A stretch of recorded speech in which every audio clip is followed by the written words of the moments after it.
Rádio Piauí.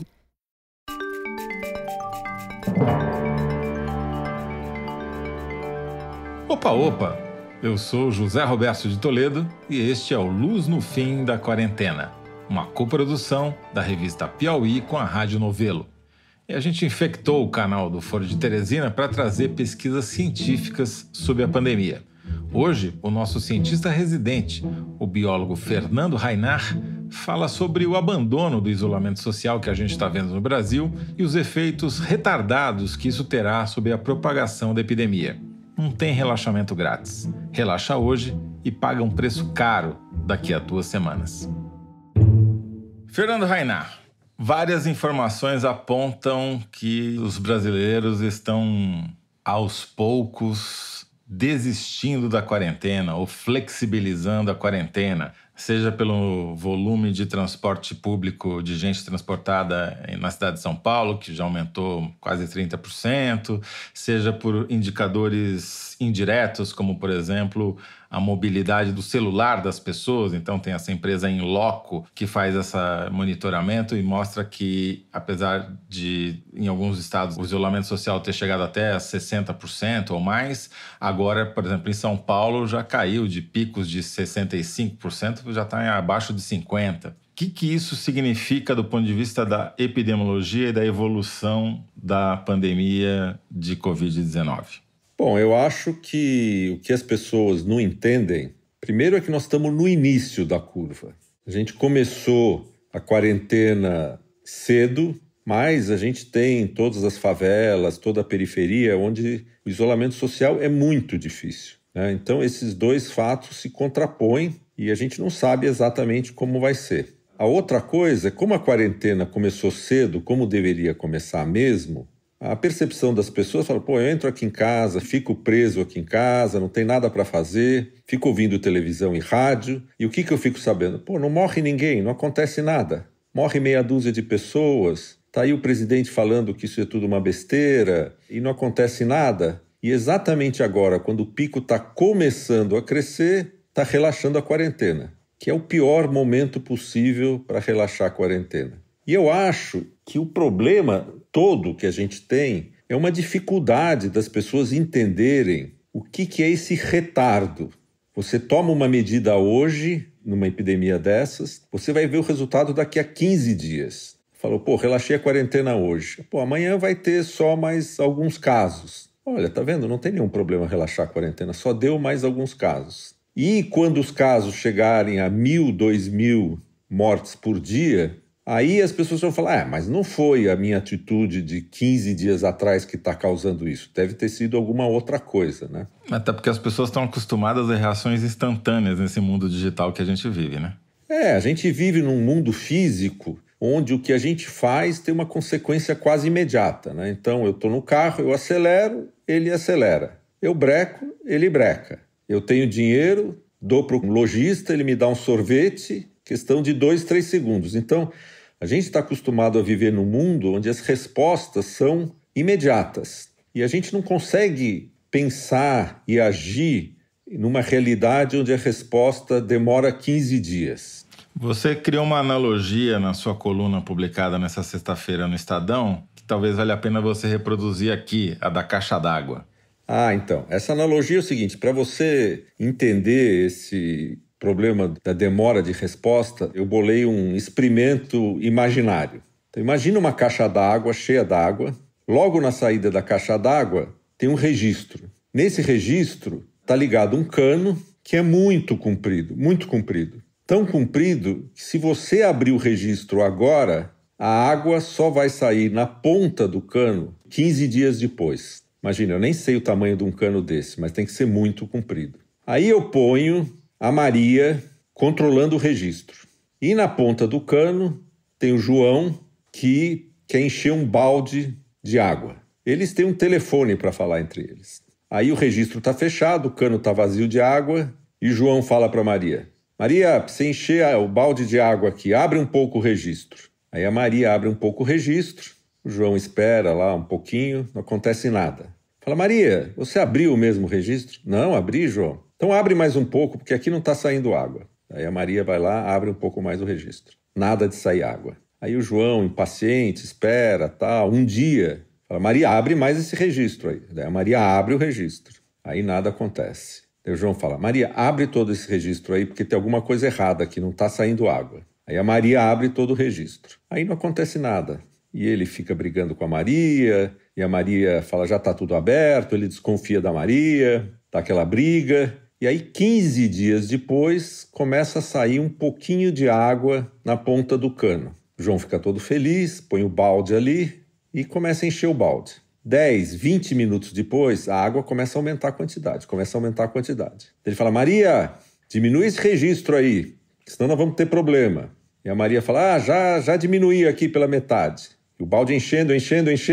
O João fica desesperado e fala, Maria, fecha esse registro. Daí a Maria fecha o registro. Aí o que acontece? A água começa a subir super rápido, o balde transborda, começa a sair água para todo lado, começa a inundar a casa do João e durante 15 dias a água só vai subindo. E o João ligando, Maria, tá fechado mesmo? Não, tá fechado aqui, tá tudo fechado. E alaga e destrói a casa do João e a tragédia total. E quem é o João e quem é a Maria? Então, quem é o João e quem é a Maria? A Maria são os governantes, que têm um registro. Registro fechado, isolamento social. Não pode sair ninguém na rua. Porque ele fala, olha, se eu abrir aqui, daqui 15 dias vai dar uma besteira no João.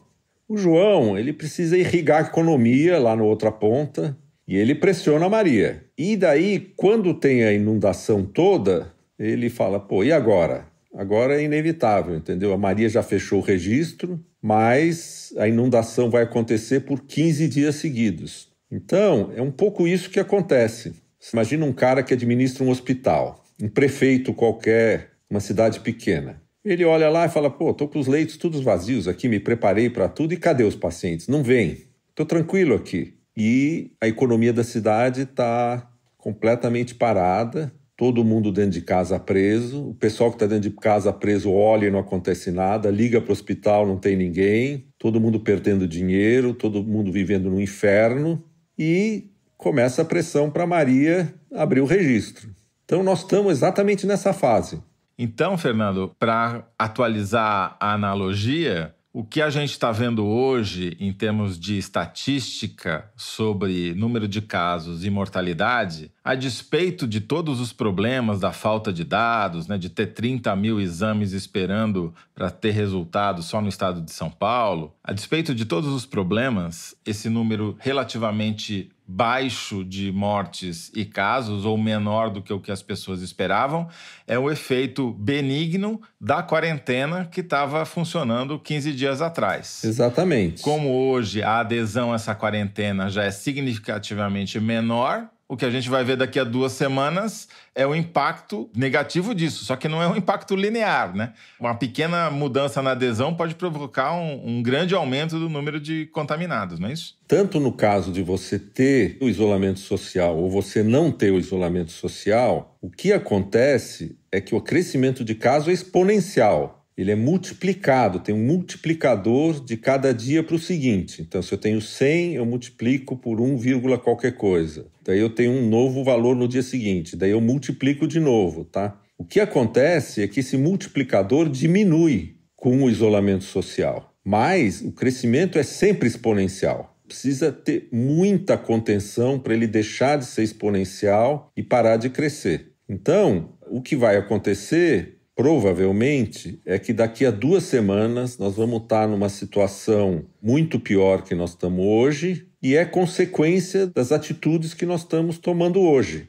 E as consequências, só para deixar bem claro, vão ser, provavelmente, o colapso do sistema de saúde, principalmente da rede pública, já que, como essa doença chegou de avião, ela pegou primeiro os mais ricos que frequentam hospitais particulares. Nesses hospitais particulares, a gente tem sinais de que o número de internações e de casos está desacelerando. A gente não sabe mesmo se está desacelerando nos hospitais de elite, né? O que a gente sabe é que o número maior de casos em São Paulo ainda está ocorrendo na Zona Oeste. Então você tem, numa cidade muito grande, um espalhamento ao longo do tempo da epidemia dos bairros ricos para os bairros pobres. Como é claro, tem muito mais bairros pobres e muito mais pessoas nos bairros pobres do que nos bairros ricos, Quando chegar nesses bairros, a tendência é estourar, porque é exatamente os bairros que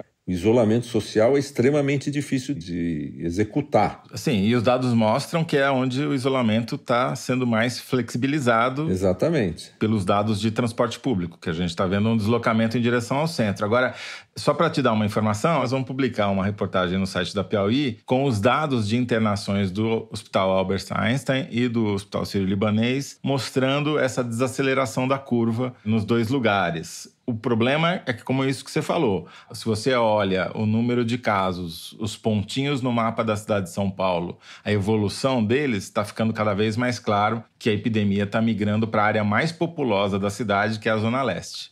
É exatamente isso, Toledo. A epidemia primeiro começou nas áreas mais ricas, depois foi se espalhando e, como as áreas mais ricas conseguem fazer mais isolamento, talvez o número de casos e de pessoas imunes nas áreas mais ricas vai ser menor no fim do primeiro pico e o número de casos e pessoas imunes ao vírus vai ser maior na periferia. Mas, como sempre, a periferia vai pagar um preço desproporcional em termos de número de mortes. Agora, existe algum caso que você tenha visto paralelo a esse brasileiro, de países que relaxaram precocemente a quarentena e que viram um segundo pico de casos, talvez Hong Kong? Ou o Brasil vai ser o primeiro a fazer isso? Não, eu acho que o Brasil vai ser primeiro em um aspecto. Ele vai ser o primeiro país. Na verdade, a cidade de São Paulo e talvez o Rio de Janeiro vão ser as primeiras cidades que têm um número grande de habitantes em alta densidade na periferia e nas favelas que vão enfrentar a pandemia. Mais tarde nós vamos ver isso na China, na Índia, na África, mas o Brasil vai ser o primeiro. Os outros países estão tentando não deixar vir uma segunda onda, mas estão administrando. Depois da primeira onda, você tenta administrar para não deixar ter a segunda onda. Mas essa administração exige um grau de sofisticação e de monitoramento que o Brasil não tem. E a gente está em dúvida, acho que muita gente duvida, se vai conseguir montar isso. E tem um efeito potencialmente grave, além das mortes, que seria o mais grave de tudo, que é as pessoas desacreditarem do isolamento social como arma, né? Por conta desse gap de tempo, desses 15 dias que você também explicou, as pessoas não vão associar que é a quarentena que evita a propagação da doença e que, portanto, que também não é a flexibilização que faz ela se propagar rapidamente de novo, não? Exatamente. Quer dizer, como a mensagem para a população está muito desencontrada dentro da esfera federal e as esferas estaduais, está criando uma espécie de confusão. E essa confusão, ela seguramente não vai ser para o nosso bem. Vai custar vidas, né? Vai custar um monte de vidas, Fernando Reinach, muito obrigado pela sua brilhante participação mais uma vez no Luz no Fim da Quarentena. Até o próximo programa. Tá bom, combinado. Grande abraço. Este foi Fernando Reinach, professor titular de Bioquímica da Universidade de São Paulo e cientista residente aqui no Luz no Fim da Quarentena.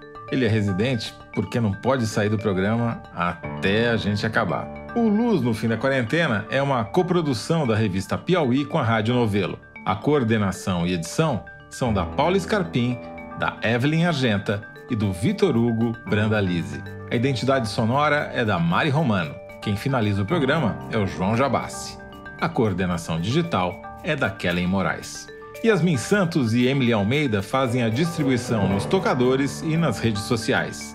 A identidade visual é da Paula Cardoso e o Motion Graphics da Renata Buono. Eu sou José Roberto de Toledo. Até o próximo episódio. Tchau!